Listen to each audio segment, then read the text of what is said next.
नमः शिवाय। दोस्तों, नाग पंचमी का क्या महत्व है यह जानना बहुत ज़रूरी है। जानवर या इंसान, इनकी हर समय दोस्ती रही है, फिर भी हम लोग अनजाने में या जानबूझकर सांप को परेशान करते हैं या उन्हें मारते हैं। देखिए, नाग देवता या सांप जानबूझकर कभी किसी भी व्यक्ति को नहीं डसता है। अकारण हम जब उन्हें परेशान करते हैं तभी वो रिएक्ट करते हैं। तो नाग पंचमी का महत्व क्या है, आज हम ये समझेंगे पॉइंट वाइज, क्योंकि काफ़ी बड़ी कहानी है। इसे हम पॉइंट वाइज बहुत अच्छे तरीके से समझ सकते हैं। अस्ति मुनि, इन्होंने नागों की रक्षा की थी। अस्तित मुनि ने श्रावण मास की शुक्ल पक्ष की पंचमी के दिन नागों को जो जलाया जा रहा था, जो आग लगी हुई थी, उनको बचाने के लिए, ऐसी कथा है कि उनके ऊपर दूध डाल दिया था। और दूध डालने के बाद में सिर्फ एक ही नाग देवता जीवित बचे थे, जिनका नाम तक्षक नाग के नाम से हम जानते हैं। दूसरी बात यह है दोस्तों कि नाग पंचमी के दिन तवा और लोहे की कढ़ाई में भोजन नहीं पकाया जाता है, ऐसी मान्यता है। और सभी लोग, जो हमारी कपास होती है, कपास से नाग देवता बनाते हैं, अपने दरवाजे पे लगाते हैं, उनकी पूजा करते हैं। और बामी जो होती है उसकी भी पूजा करने के लिए जाते हैं। दूसरी बात, कई ऐसी भी मान्यता है कि सुई चाकू इसका उपयोग अशुभ माना जाता है।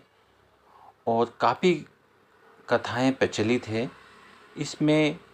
आप हम महादेव जी को देखें तो वासुकी जो थे, नागों के राजा कहते हैं जिन्हें जिन्हें शिव की गर्दन पर कुंडली लपेटे रहते हैं वो, और गर्दन पर कुंडली लपेटे विराजमान रहते हैं।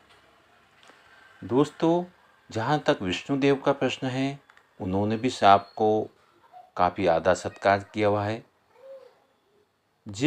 तो हमें कभी भी नाग देवता की आराधना करनी चाहिए। और दूसरी बात, बहुत सारी कथाएं हैं, लेकिन मैं आपको एक कथा सुना रहा हूँ जो कि बहुत प्रचलित है। एक बार किसी गांव में एक किसान रहता था। किसान की एक बेटी और दो बेटे थे।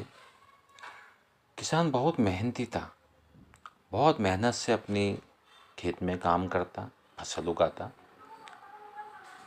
और अपने परिवार का पालन पोषण करता, खुद हल चलाता। एक दिन हल जोतने किसान की गलती से एक नागिन के अंडों को उसने कुचल दिया और सभी अंडे नष्ट हो गए। नागिन खेत में नहीं थी। जब वह लौटी तो बहुत उसे गुस्सा आया और उसने बदला लेने की ठानी और उसने किसान के दोनों ही बेटों को डस लिया। स्वाभाविक बात है, नागिन का डसा हुआ जीवित नहीं बचता है। उसके दोनों बच्चों की मौत हो गई। नागिन किसान की बेटी को नहीं डस सकी क्योंकि वह घर पर नहीं थी। अगले दिन नागिन ने फिर किसान के घर आई तो नागिन देखकर हैरान हो गई, क्योंकि किसान की जो बेटी थी उसने क्या किया था, नागिन के सामने एक कटोरे में दूध रख दिया था। नागिन उससे बहुत प्रसन्न हुई और नागिन ने उसे माफ़ कर दिया। किसान की बेटी के इस रवैये से नागिन बहुत खुश हुई और नागिन ने दोनों भाइयों को जीवित कर दिया। यह घटना श्रावण शुक्ल की पंचमी को ही हुई थी। दूसरी बात, हम सब भी जानते हैं दोस्तों कि जो श्री कृष्ण भगवान थे, उन्होंने भी जनता की, अर्थात जो गांव में लोग रहते थे, उनकी रक्षा के लिए कालिया नाम के नाग को पाताल लोक भेजा था। वो भी नाग पंचमी का ही दिन था। तो ये कथाएं प्रचलित है जो मैंने आपको बताई है, सुनाई है। काफ़ी शहरों में, गाँव में मेलों का आयोजन भी किया जाता है और लोग बहुत ही उत्साह के साथ में नाग देवता की पूजा करते हैं। ओम